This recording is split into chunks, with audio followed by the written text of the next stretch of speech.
Blackstone presents The Shores of Bohemia, a Cape Cod Story, 1910 to 1960, by John Taylor Williams.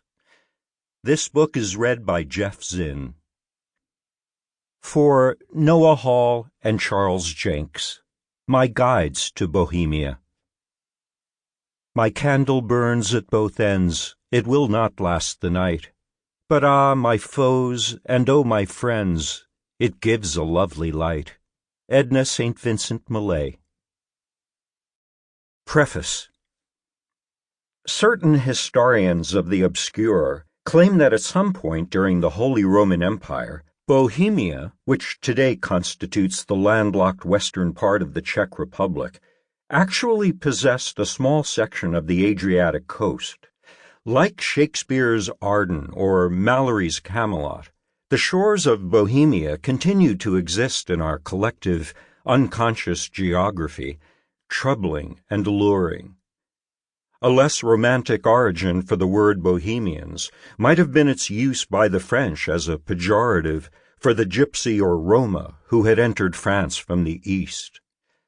For a brief time in America, beginning about 1910, those dedicated to radical political reform, a new exploration of personal relationships free from Victorian strictures, and the search for a new American voice in writing, painting, architecture, and theater, congregated in two locales: New York's Greenwich Village below 14th Street, in the maze of narrow streets that radiated from Washington Square at the base of Fifth Avenue, and three fishing villages, Provincetown, Truro, and Wellfleet, that cling to the end of the massive flexed arm of sand that thrusts into the Atlantic toward Europe, named Cape Cod in 1602 by the English explorer Bartholomew Gosnold.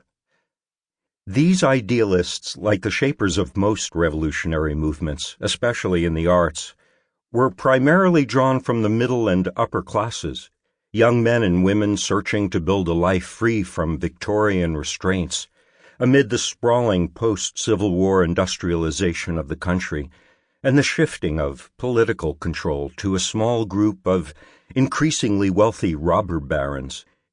The early Bohemians' anti-capitalism wasn't based on Marxist principles as much as it was on their own perception that the now wealthy owners were paying their workers the lowest wages possible and punishing them with judicial and police support if they organized in protest over their wages or working conditions.